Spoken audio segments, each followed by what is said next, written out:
সিনেমাটি শুরু হয় ক্রিশ্চিয়ানকে দিয়ে, যিনি একজন ভূতাত্ত্বিক। তিনি বাড়ি ফিরে দেখেন তার স্ত্রী রান্না করার বদলে রান্নাঘরের পাইপ মেরামত করছেন।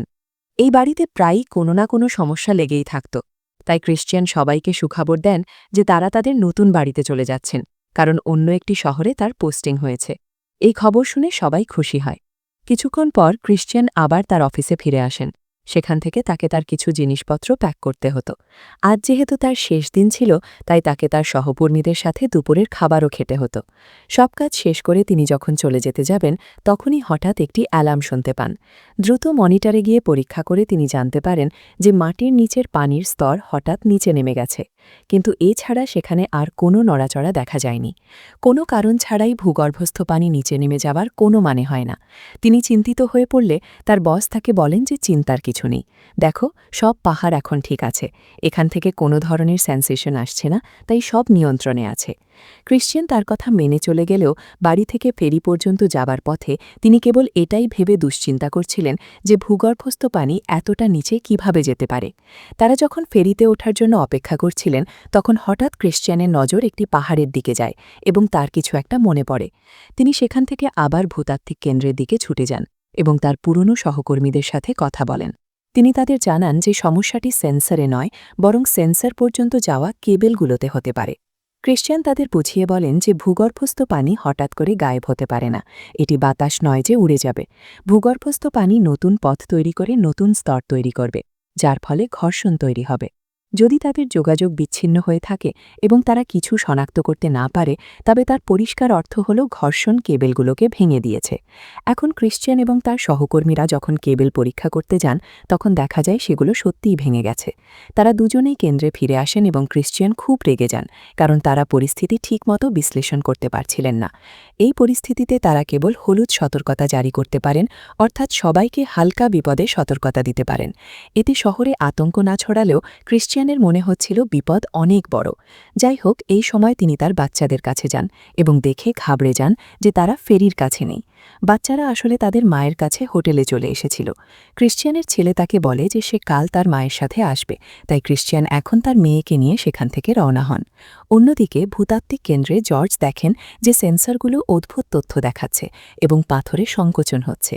জর্জ সঙ্গে সঙ্গে তার বসকে খবর দেন। পরিস্থিতি দেখে তিনিও ঘাবড়ে যান এবং সেন্সরগুলো পরীক্ষা করার জন্য তার এক সঙ্গীর সাথে পাহাড়ের ভেতর যাওয়ার সিদ্ধান্ত নেন। এদিকে চিন্তিত ক্রিশ্চিয়ানও সেখানে কী ঘটছে তা জানতে ভূতাত্ত্বিক কেন্দ্রে ফোন করেন। জর্জ তাকেও সব পরিস্থিতির কথা বলেন। তিনি হাবড়ে গিয়ে দ্রুত ফিরে কিছু পুরনো ফাইল বের করেন। তার মনে পড়ছিল যে অনেক আগে এমন কিছু ঘটেছিল এবং তিনি এই বিষয়ে গবেষণা করেছিলেন।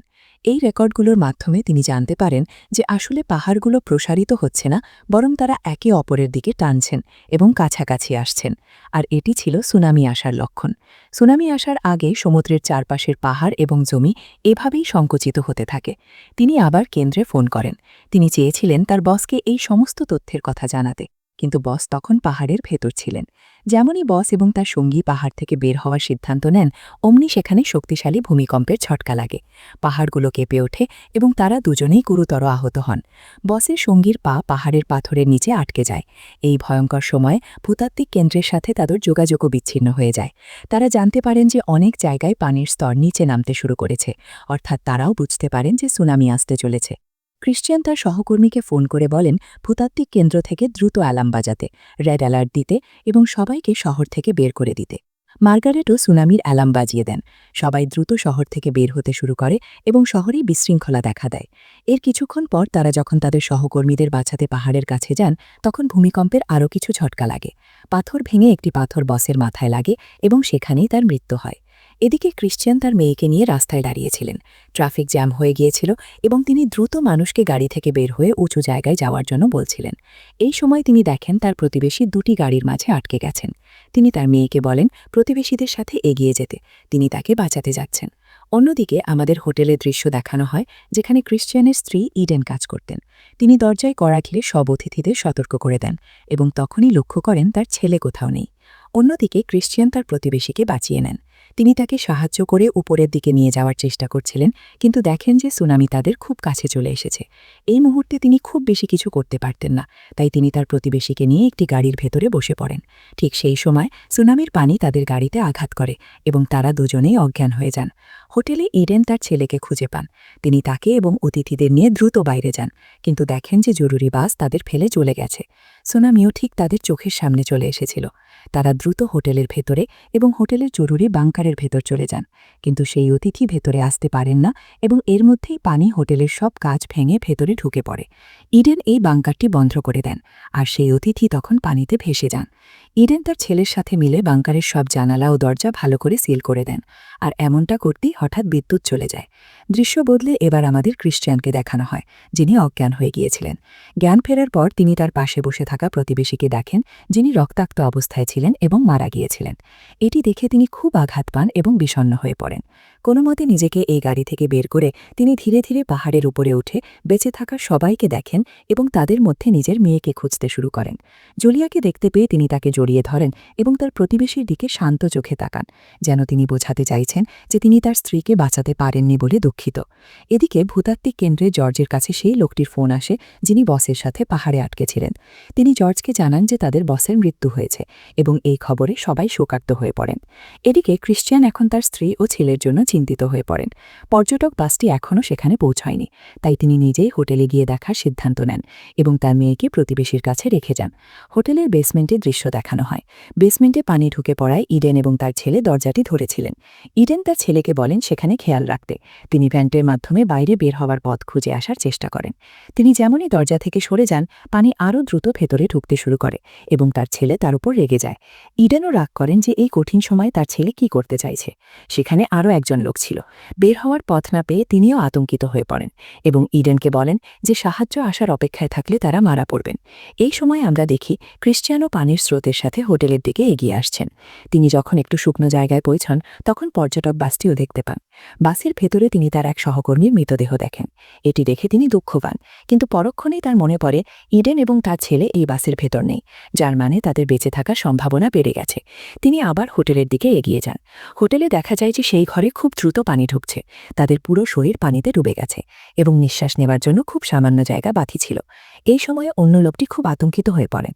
উপরে থাকার জন্য এবং নিঃশ্বাস নেওয়ার জন্য তিনি ইডেনের ছেলেকে পানির নিচে ঠেলে দেন। ইডেন যখন তার ছেলেকে বিপদে দেখেন, তখন তিনি লোকটিকে পানির নিচে টেনে ডুবিয়ে মেরে ফেলেন এবং এভাবে তার ছেলের প্রাণ বাঁচান। দেখা যায় ক্রিশ্চিয়ানও হোটেলে পৌঁছে গেছেন। পুরো হোটেল খোঁজার পরেও তিনি তার স্ত্রী ও ছেলেকে কোথাও দেখতে পান না। সেখানে প্রচুর পানি থাকায় তিনি বেসমেন্ট চেক করেননি। তিনি যখন হোটেল থেকে বের হতে যাবেন, তখন সেখানে তার ছেলের ব্যাগ দেখতে পান। ক্রিশ্চিয়ান ভাবেন তারা হয়তো মারা গেছেন। এটি ভেবে তিনি রাগে জানালার কাজ ঝাড়ি মারতে শুরু করেন। এই শব্দের আওয়াজ ইডেন এবং তার ছেলে শুনতে পান। তারা বুঝতে পারেন উপরে কেউ আছে। ইডেনের বিশ্বাস ছিল যে ক্রিশ্চিয়ানই তাদের বাঁচাতে এসেছে। তার মনোযোগ আকর্ষণ করার জন্য ইডেন নিচে গিয়ে একটি রেঞ্চ নিয়ে আসেন এবং জোরে জোরে ভেন্ট পাইপে আঘাত করেন। ক্রিশ্চিয়ানও সেই শব্দ শুনতে পান এবং শব্দগুলো কোথা থেকে আসছে তা বোঝার জন্য আবার আঘাত করেন। তিনি আসলে অন্য মানুষকে সংকেত দিতে চাইছিলেন যে তিনি সেখানে চলে এসেছেন। ইডেন এবং তার ছেলেও খুশি হয়, কিন্তু তাদের খুশি দীর্ঘস্থায়ী হয়নি, কারণ এবার ভেন্টেও পানি আসতে শুরু করে। ক্রিশ্চিয়ান তাদের বাঁচাতে সাঁতরে বেসমেন্টের ভেতরে যান। এদিকে ইডেন তার ছেলেকে বলেন দুশ্চিন্তা না করতে। তিনি বাইরের দরজা খোলার চেষ্টা করছেন। এটি বলেই তিনি পানির নিচে চলে যান এবং বেসমেন্টের দরজা খোলার চেষ্টা করেন। তিনি জানতেন না কি ক্রিশ্চিয়ানও সেই একই দরজা খোলার চেষ্টা করছেন। অবশেষে তাদের দুজনের চেষ্টায় দরজাটি খুলে যায়। দরজা খোলার পর তারা একে অপরকে দেখে খুব খুশি হয়। ক্রিশ্চিয়ান ইডেনকে বলেন সিঁড়ির দিক থেকে সাঁতরে উপরে যেতে। তিনি ছেলেকে নিয়ে আসছেন।